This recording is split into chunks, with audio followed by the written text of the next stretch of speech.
Hello.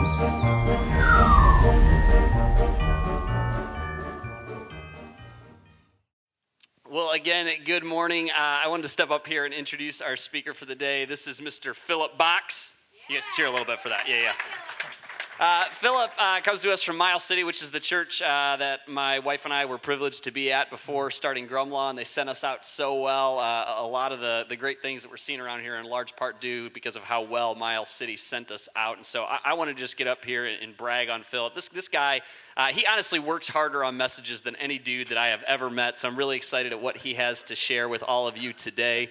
And you actually in Miles City basically serve in the same role that I served at while I was at Miles City. So you're welcome for leaving. Yes, thank you for leaving. Yeah, Giving me a job. Thank you. And one of the great things about Philip is he, like when I was at Miles City, is not going to be there for a terribly long time. Just like Jason, within the next about year and a half, he's going to be sent out and start a church in Metro Detroit as well. So that's really exciting. We need more churches. So why don't you all just give a lot of noise here for Philip and make him feel real good. Well, hey, good morning, Grumlaw. So glad to be here. Like Shay said, my name is Philip, and I want to acknowledge something in the front. And so it might be, there's probably a few of you who are wondering, this guy looks really familiar. And so I thought I'd just tell you straight up, I was in a movie. It came out in 2012. It's about a movie called Up. Why don't you take a look at this? I mean, that was me based on my life. So, yeah, you can put that down. No, my whole life I've been considered up, ever since that movie came out. But as, Shay said, hey, I serve over at Miles City Church, and we have a location in South Lyon that I lead, and I'm so honored to be here at Grumlaw. My wife and I, we are going to plant a church here in about a year and a half, and so we learn a lot from you, Grumlaw. We learn a lot of what you guys are doing, and so we are honored to be able to call Shay and Andrea at any time and ask them. Probably get annoyed when I ask them so many questions about church planting, but it's awesome to learn from them and learn from the team, and so we do want to say, you guys have a great church. We do love Grumlaw. And we're honored to be here. So thanks for that. And so enough gushy stuff, and let's get to it. And so we've been in a series called How to Neighbor. This is based on the idea when a man walks up to Jesus, and a man says, Jesus, I understand that there are 600 rules and laws in the Old Testament that I need to follow. Which is the greatest of all those 600? And Jesus says, hey, love the Lord your God with all your heart, soul, and mind. And the second is just like it, love your neighbor as yourself. And ever since Jesus uttered those words, love your neighbor, we've been trying to figure out, what does that look like? How do we love our neighbors? How? We may know who our neighbors are, but we want to know how do we love them. And so this series, we've been walking through that. We talked about racism the first week. We talked about embracing the orphan, and then last week, empowering the poor. And today, we're going to be talking about loving the lonely. We're talking about loneliness. When we think about loneliness and we think about lonely, who in your mind, when you think about the idea of being lonely, who comes to mind? Maybe for some of us, you're like, not me. Maybe like a lot of other people. Or maybe you think of the widower, or you think of somebody who's in a hospital bed all by themselves. Well, my hope is today that I want to, kind of help us rethink this through. When I talk about loneliness, who are we talking about? And I want to be clear up front, I'm not talking about being alone, because philosophers choose to be alone. People choose to be alone when they go on hikes by themselves, and they decide to go do that.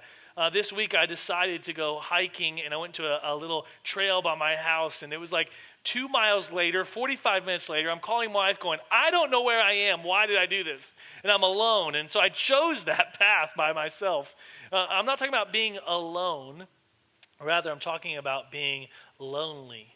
You can be in a crowded room, but still feel lonely. Think about being in an airport, right? Being in an airport, surrounded by tons of people, but then you still feel lonely. You might have a job where you interact with tons of people, You might have people who work right next to you, but you feel like no one really knows you. No one that you really trusts you. It's this idea of loneliness. And in this term of loneliness, there's a new term rising up that I thought was huge for me to learn, and I want to share it with you. And that's this term, relational poverty. Relational poverty. We all know what material poverty it is. Material poverty is lacking the essentials to get through the daily essentials. But relational poverty is what we're talking about. And relational poverty is this. It's lacking the intimacy and the connections to live a meaningful life. Relational poverty is lacking the intimacy and the connections to live a meaningful life. Studies show that 2 out of 5 people struggle with loneliness. 2 out of 5 people. It's a lot of people. When we think about it, that 40% of people struggle with loneliness. This idea of relational poverty. And so I began to study and prepare. Why is this on the rise?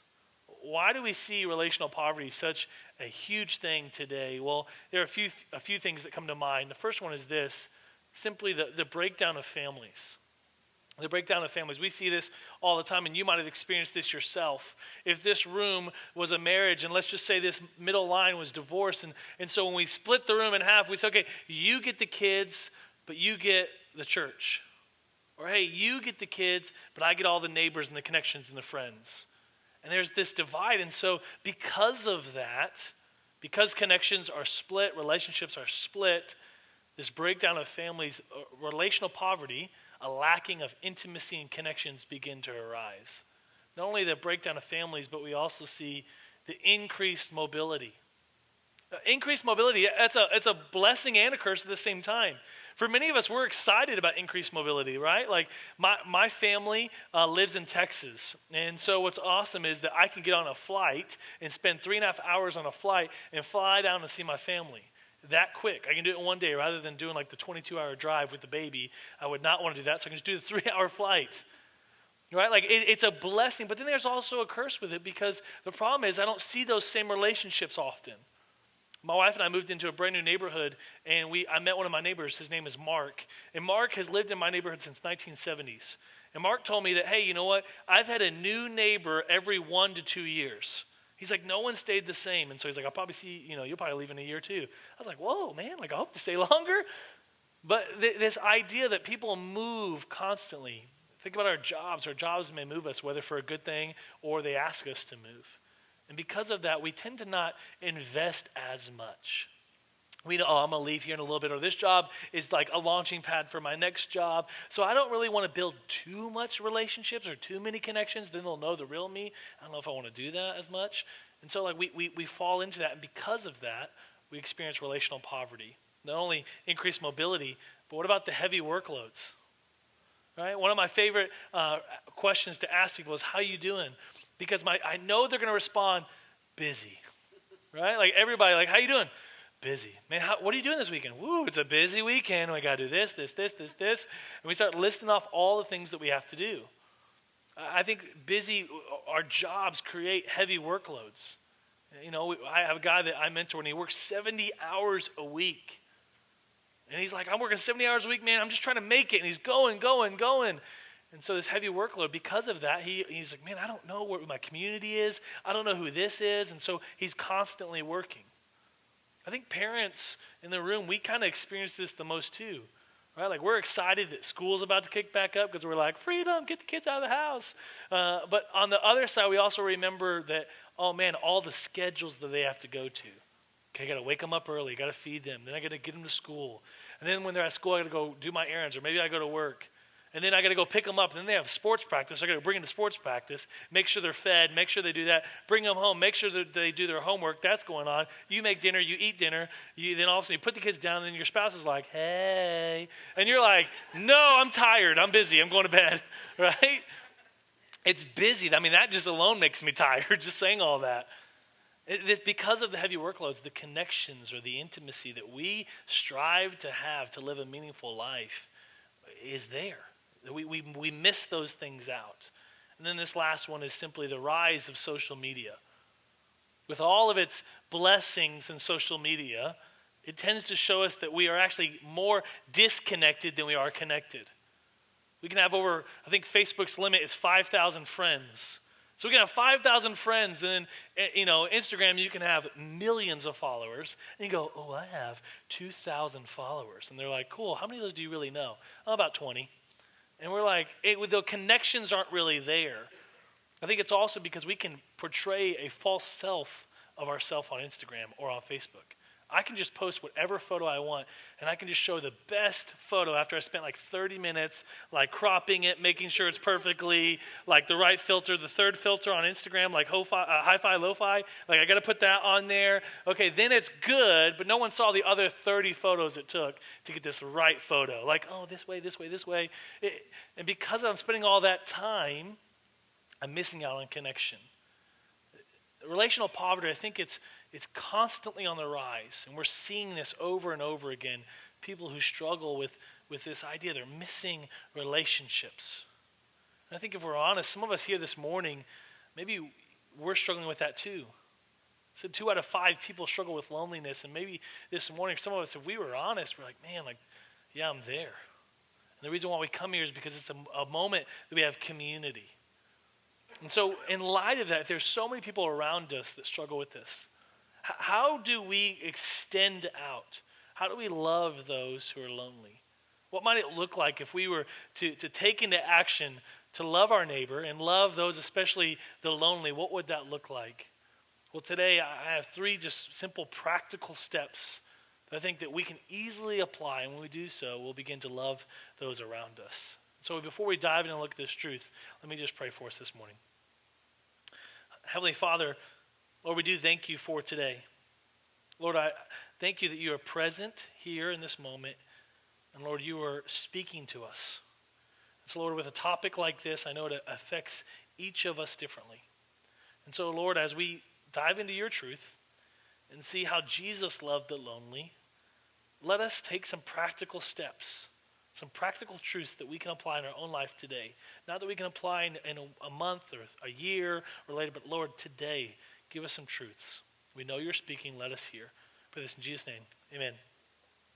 So how do we love the lonely? Well, the first way is this, that we love with touch.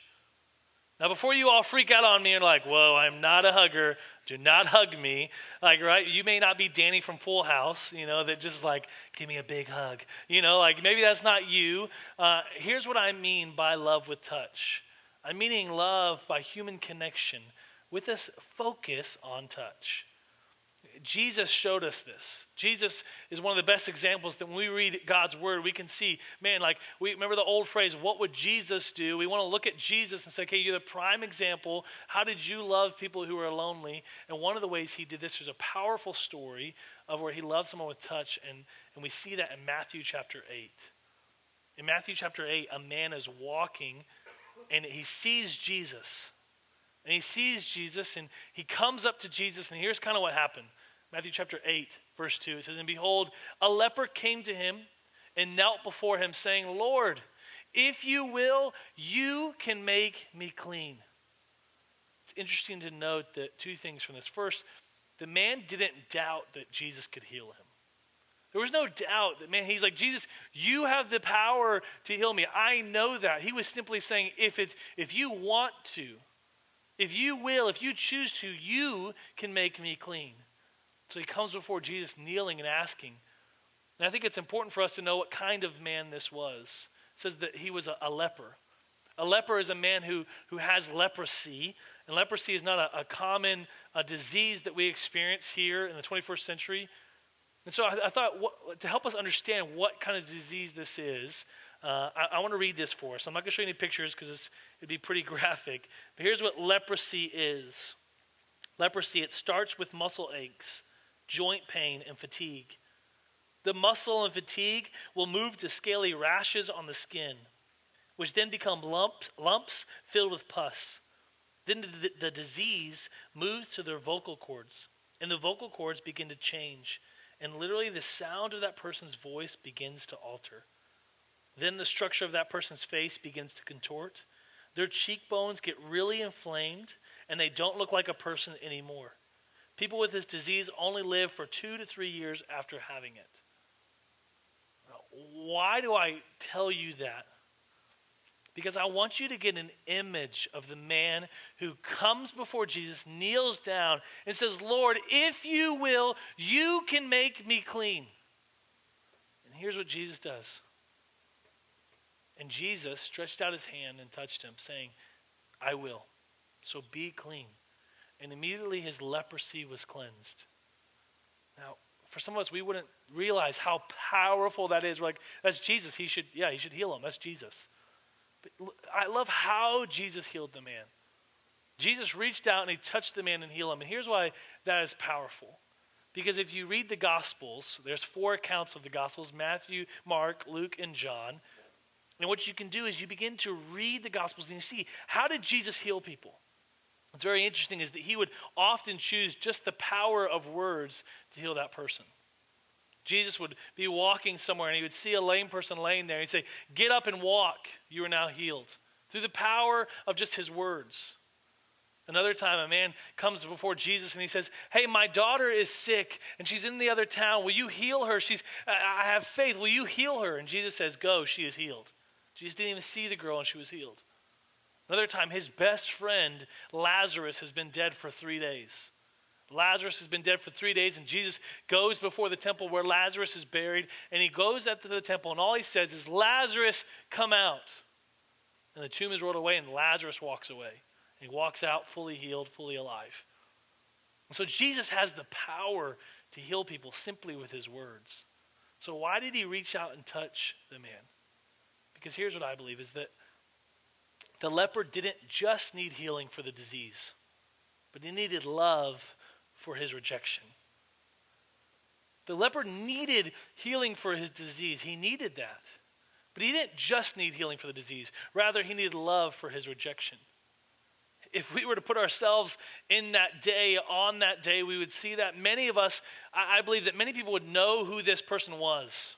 They'd say, "Oh, that's Tom. He has the disease, and man, we're praying for Tom." And many of us would see Tom outside, and we go, "Ooh, Tom, man, hey, I'm praying for you. I'm going to go walk over here, man. I don't want to be close to you." We would not be near him. And so it says the leprosy, people would have this for 2 to 3 years.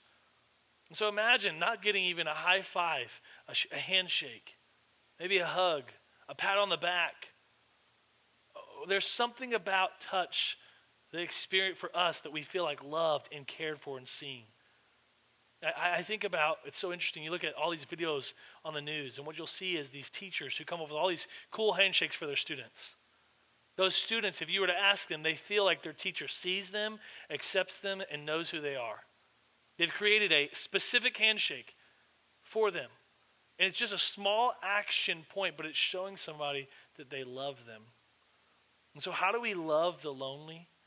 I think what we do is we love with touch. One of the ways that we can do that is love with touch. And again, this doesn't give us the right to invade people's personal spaces. If they're not a hugger, then don't hug them, like maybe just give them a fist bump. Maybe come up with a cool handshake, something like one of these, whatever it is. Come up with something. Maybe give a high five. But one of the ways that we can love the lonely is through touch. Not only through that, but we also see this, that we love by listening. Love by listening. And I want to clarify here, because I'm not meaning that we listen to solve the problem. I'm meaning that we listen with the intent to understand them. Because often what happens is my wife will come to me and she'll say, "Okay, here's what I'm struggling with." And in my mind, I'm like, "Oh, I can solve this. Let me see." And I start thinking of ways to solve. And then she starts talking, and I'm already solved the problem. So I'm going, wow, that's hard. Here's what you should do. And I want to solve it. And I didn't really listen to her. I just wanted to solve the problem. Anybody else struggle with that today? No? Okay, cool. Good, you're bold. Good, don't do it. So, but what I mean there is that when we listen to people, we listen with the intent to understand them. When we ask someone, "Man, how are you doing?" We listen with the intent to listen to their hardships, to listen to their joy, maybe to listen to their pain, or maybe to listen to their story, whatever it is, not so that we can jump up and say, "Oh, that's really cool," and wait for them to be done. Now let me tell you mine, but we listen with the intent to understand. One of the people that model this really well for me is a lady that goes to our church. Her name is Kate. And Kate is famous for coming up to people and saying, "Hey, how you doing?" And they're like, "I'm doing really well." And she's like, No. How are you doing really? And it's like, somehow when she throws that "really" word on, you're like, "Oh man, here's how I'm doing." And it's like you just open up and you don't know what it is. All she said was the word "really," but somehow how she said it was so impactful, because Kate really wants to listen. I love it. She'll come up to me, and there's times where she'll say, "Philip, man, how you doing?" And I'm like, "I'm doing good. The Lord's here today. Woo, it's Sunday. Woo, Sunday fun day." And she's like, whoa, stop. But how are you really doing? She wants to stop and she wants to listen. And she doesn't do it just on Sunday. She sometimes comes to our office during the week, and she'll ask us, and she'll make time. She's on a mission, but she'll stop to make time to listen to people. She's listening with the intent to understand. And so I think for us that when people ask us or begin to talk to us, we need to make sure that, man, we're listening, not to solve, not to top their story, not to show, oh, cool, I listened, now let me tell you mine, here, carry all my baggage, but to go, man, I want to listen with the intent to understand. And so how do we love the lonely? We love with touch. We love by listening, and then we love with our time. We love with our time. The Apostle Paul, one of the greatest church planners to ever live, he wrote most of the New Testament. Paul gave us a prime example of what do we mean by loving with our time. Here's what he says, and he's writing to the church of Thessalonica, and he says, because we loved you so much, we were delighted to share with you not only the gospel of God, but our lives as well. Paul says, hey, I love you, I care for you, church, I'm here for you, and I care for you so much. Not only did I share the gospel, which is important, and I want to make sure you know Jesus, and here's who Jesus is, but I shared with you my life as well. And so what I mean by sharing our time, by loving, by giving our time, we already acknowledged that many of us are busy, right? Like many of us, we go, man, I can't fit another meeting in. There are weeks where all of a sudden I look at my schedule and it's packed and I get a text that says, hey, can you meet? And I'm like, how about 3 o'clock on Tuesday? And I try to fit it in there. It's not what I'm meaning. We have those means. Here's what I mean. One of my best friends, Grant, he coined this one time. I was going before him and I said, Grant, I don't really know. Here's my schedule. I'm trying to love people and meet them where they're at, and I just feel like I can't ever do it enough. And here's what he challenged me with. He said, rather than add someone to your calendar, include someone in your calendar. Hey, we all have those meetings, and rather than just adding somebody and say, cool, I'll add you to another meeting, why not include them in your calendar? He's like, you know you're going to eat eventually, right? I was like, yeah, I'm probably going to eat. Cool, why don't you eat with someone? Tell them, hey, I'm going to get Chipotle after lunch or after my meeting. You want to go with me to lunch? And including them in your calendar.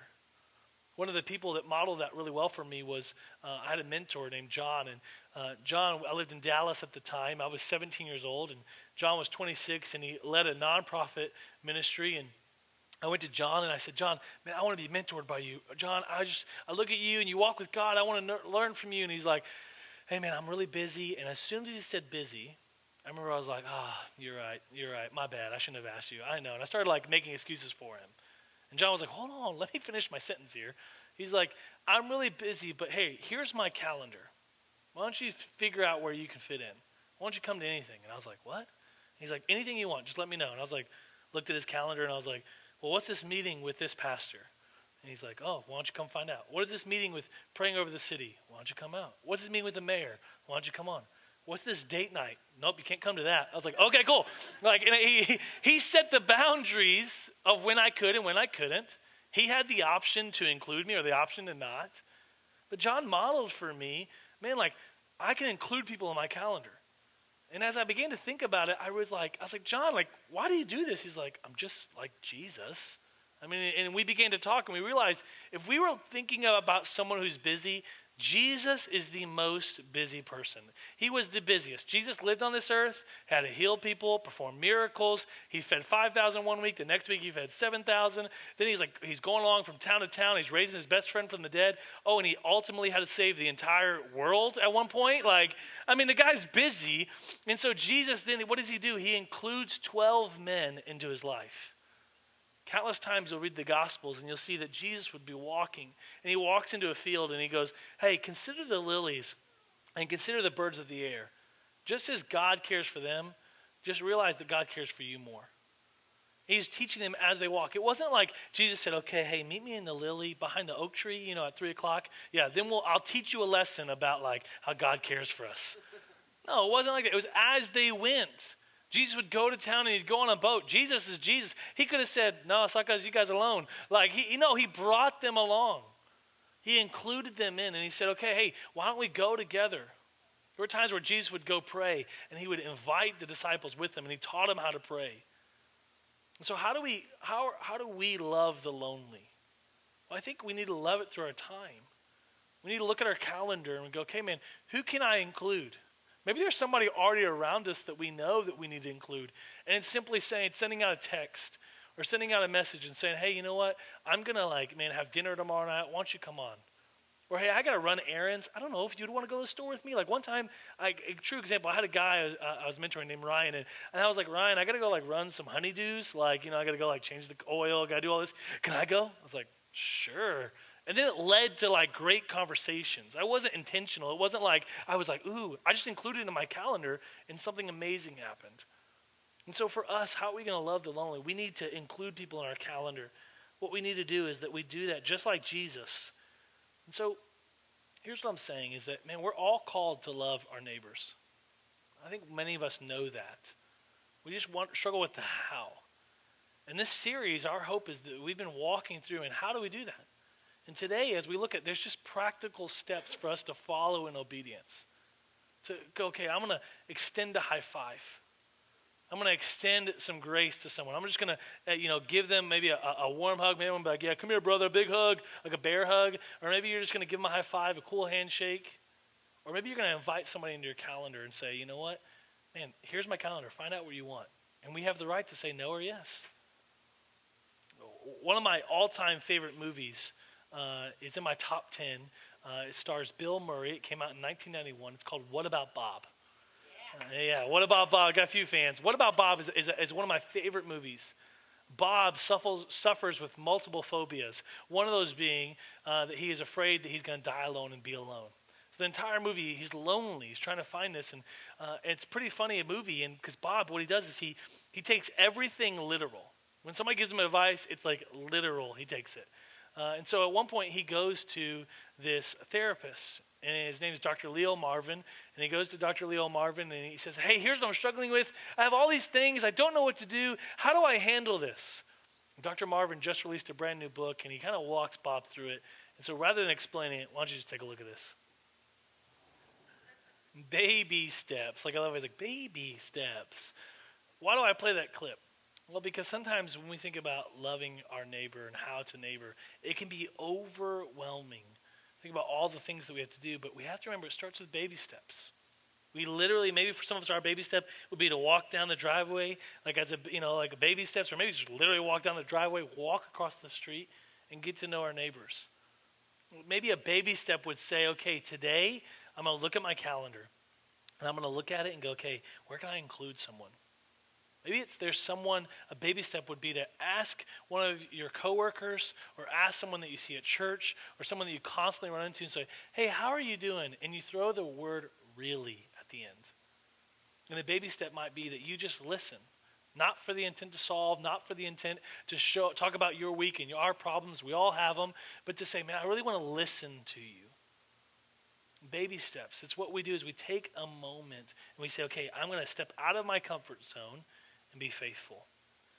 My wife and I, a baby step for us that we did just this week is that we moved into our brand new neighborhood about a month and a half ago, and where we lived before, I wasn't really good at getting to know my neighbors. If I'm honest, it's a struggle. Maybe some of you are like, yeah, it's a struggle to know your neighbors. And we moved into this new neighborhood, and I really wanted to be intentional of getting to know our neighbors. Well, earlier this week, our neighbor on our left, they are the type that when they get home, they lift up the driveway, go in, drop the driveway door, or the garage door, and they drop it, and then they stay inside. And so I never see them. And I'm always like, I know they live there. Obviously they leave from time. The trash is always out. So they know they eat. They do something. And so I've been wanting to get to know them. And so earlier this week, they happened to be pulling up right when we did. And of course, all the butterflies and excuses came up inside of me. And I was like, I can't do it. And I went to my wife and I was like, okay, we're gonna do this. And so in the car, I was prayed the shortest prayer ever. I was like, give me boldness. Let's go do this. And so we went next door. And we walk on next door, and I knock on the door, and his name is John, and John is like, hey, come on in. And I was like, wasn't expecting this. Okay, and so I walk in, and his wife comes in, and we start to get to know them. And they're like, oh, man, hey, we'd love to get to know you as well. And they're like, well, what are you doing this weekend? And I was like, nothing. And so then next thing you know, last night, which is encouragement, was that what happened Tuesday. And then last night we had dinner with our neighbors. All it took was a chance of, it wasn't so that I can just tell them about everything that we're doing. It was just a chance to love and get to know those around me. And the baby step was walking from the driveway to the next driveway. It's just a baby steps. And so I close with that encouragement. That we know Jesus gave us the commandment to love our neighbor as ourselves. And for us to do that, today we need to look around us and see that God has placed us at the place that we work for a reason. He's placed us in the neighborhood that we have for a reason. The grocery store that we go to, maybe the gym that you go to. He's placed you in that place for a reason, and he's asking us to be faithful, to overcome comfort zones, to overcome our fears, and through the power of Jesus, through the power of the Holy Spirit, go, okay, Jesus, I need your strength, I need your commitment, and I'm going to step out and get to know them.